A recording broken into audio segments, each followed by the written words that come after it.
Panji Gumilang mengatakan bahwa Al-Quran itu bukan kalamullah. Ini kan sudah jelas menyimpang.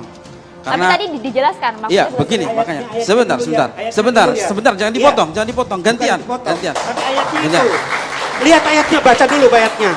Jangan ngotot.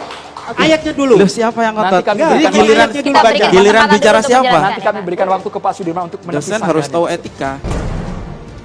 Panji Gumilang, pimpinan pondok pesantren. Menurut Bapak Sudirman, apakah Panji Gumilang layak dipidanakan usai dilakukan gelar perkara dan statusnya naik?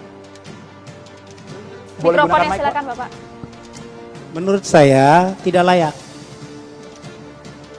Ya, tidak layak. Alasannya Pak? Pertama, beberapa persoalan yang terkait dengan yang dituduhkan itu dalam kacamata saya sebagai orang ahli fikih. Walaupun tadi saya perlu mengoreksi.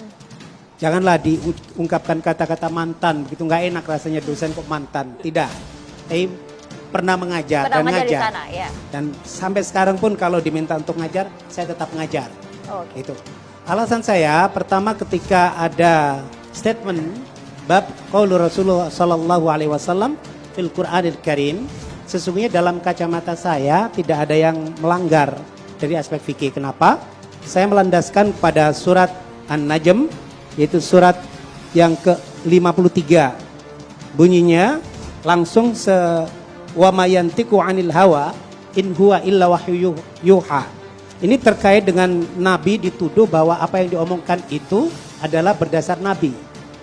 Tapi kemudian ditekankan lagi, itu omongan Rasulullah betul, tetapi itu adalah wahyu.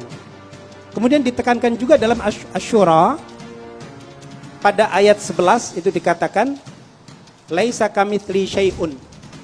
Jadi ketika dikaitkan bahwa Rasul ketika Allah itu memberikan kalam atau qala Allah Ta'ala, berarti kalam itu sesuatu yang dibicarakan, sesuatu yang berwujud.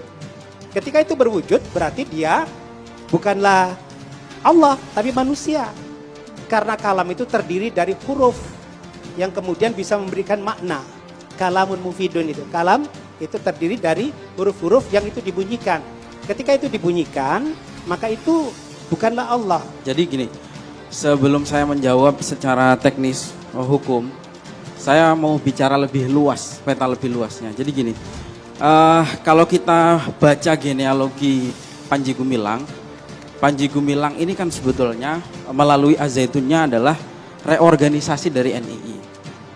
Jadi NII ini dulu didirikan oleh Kartosuwiryo, kemudian digantikan oleh Daud Barah, kemudian ada Jailani, dan setelah ada Jailani itu digantikan oleh Panji Gumilang.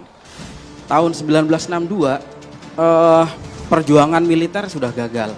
Karena itu NII melakukan reorganisasi, salah satunya dengan membentuk diantaranya waktu itu MIM, Indonesia Membangun, Masyarakat Indonesia Membangun, kemudian juga YPI, Yayasan Pesantren Indonesia, yang kemudian membawahi Az-Zaitun. Nah begini, kalau kita lihat dari situ, maka kita bisa tahu bahwa psikologi Panji Gumilang itu sebetulnya adalah psikologi seorang imam negara Islam Indonesia.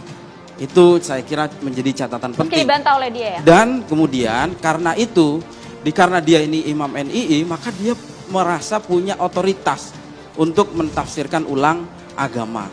Ya. Itu kalau kita lihat di sini, maka kita akan tahu kemudian persoalan-persoalan teknisnya. Kalau penyimpangan agama, saya kira sudah sangat terang-terangan, gitu. Misalnya saja ya, Yang Panji dua poin tadi misalnya, mohon maaf. Panji Gumilang mengatakan bahwa Al-Quran itu bukan kalamullah. Ini kan sudah jelas menyimpang. Karena, tapi tadi dijelaskan maksudnya. iya, begini makanya. Sebentar, jangan dipotong, gantian. Tapi ayatnya itu. Lihat ayatnya, baca dulu ayatnya.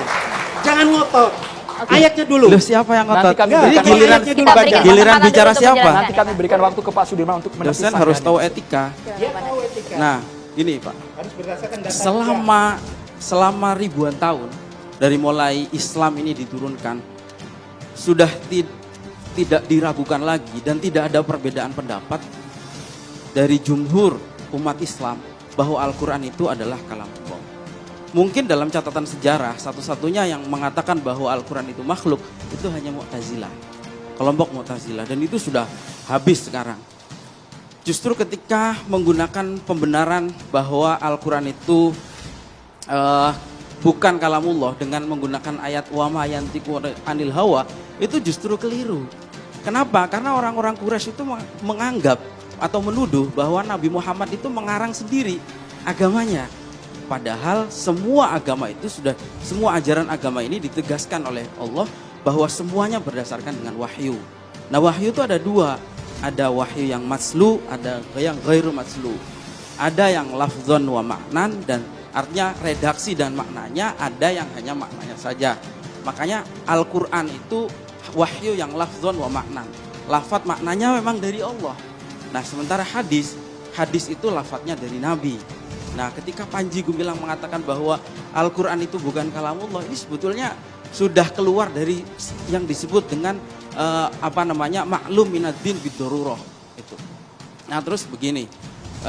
Yang kedua tadi ya dikatakan soal menjaga soft misalnya. Iya. Begini, Pak, agama itu adalah wahyu. Ya. Agama itu wahyu. Jadi agama itu bukan didasarkan dengan nafsu. Kalau kita lihat argumentasi Panji itu kan dia mengatakan bahwa sekarang kan masjidnya sudah luas gitu. Kemudian jangan sampai yang sebelah kena bau ketek. Ini kan namanya dengan nafsu, ngarang-ngarang sendiri. Sementara hadis Nabi itu sudah jelas suddul kholal. Itu soft itu harus dirapatkan gitu. Dan kaidah itu mengatakan bahwa idza wujidan nas batolal ijtihad. Kalau sudah ada Al-Qur'an, sudah ada hadis, gak ada tempat untuk ijtihad lagi. Menafsirkan Al-Quran itu gak bisa sembarangan karena ada kaedah-kaedah tafsirnya. Namanya ada disiplin ilmu sendiri namanya ulumul Quran atau ulumul tafsir. Jadi menafsirkan Al-Quran itu pertama harus melihat ayat yang lain. Kemudian melihat hadis. Itu bukan menafsirkan Al-Quran. Benar, tunggu dulu. Ya, jangan ngomong menafsirkan Al-Quran. Cuma kalau Rasul gitu aja kok. Nabi sendiri sudah memberikan ancaman terhadap orang yang menafsirkan Al-Quran dengan nafsunya. Nabi mengatakan mangqala anil Quran bi ra'yih falyatabawwa maq'adahu minan nar. Siapa yang berbicara Al-Quran dengan nafsunya, maka tempatnya adalah di neraka. Itu sudah ada penjelasan. Bukan begitu. Bukan begitu gimana? Ini adalah hal yang menjadi pakam ulama-ulama tafsir. Cuma membicarakan qaulur Rasul. Begitu loh. Ini kita bicara konteks yang lebih luas, bukan hanya soal kalamullah. Dalam hal-hal yang lain, Panji ini senang sekali nafsirkan Al-Quran dengan nafsunya. Contoh, misalnya, dia mengatakan bahwa wanita itu tidak harus dinikahi. Yang penting adalah digauli dengan baik. Katanya itu dari Al-Quran, karena di Al-Qurannya wa ashiruhunna bil ma'ruf. Padahal ayat ini berlaku untuk yang sudah ada suami istri. Ada nggak videonya itu? Banyak videonya. Coba banyak videonya. Jangan sampai menuduh-menuduh gitu. Kita bicara fokus saja. Kita buktikan di pengadilan masalah seperti ini. Jadi gini, ini kan persoalan ketika diperdebatkan. Nah, kemudian putusan terakhir itu ya di pemerintah. Iya. Karena nanti itu aja. Di dalam kaidah dikatakan hukmul hakim yarfa'ul khilaf. Apakah boleh misalnya Panji itu menafsirkan Al-Quran seenaknya? Nanti akan diputuskan oleh pemerintah. Tetapi tugas kita sebagai intelektual, kita ini kan punya tanggung jawab menyelamatkan umat. Ya, Jangan tapi sampai saya umat tidak itu pernah mendengar tersesatkan oleh pendapat-pendapat Panji Gumilang Begitu yang saya dipropagandakan tidak pernah melalui mendengar. banyak pendapat-pendapat yang disampaikan ke publik. Banyak kok saya kira. Dan disampaikannya itu untuk kalangan percuma sendiri, ditutup-tutupi karena informasi silakan. ini sudah dipropagandakan, publik tahu semua gitu. Seringkali yang diputar itu setengah-setengah gitu loh. Kabar Pak Brigjen Johandini dari Bareskrim itu sudah mengatakan di dalam bahwa ketika dikonfirmasi video-video yang beredar di publik, Panji mengakui bahwa itu adalah perkataannya. Bisa dicek lagi perkataan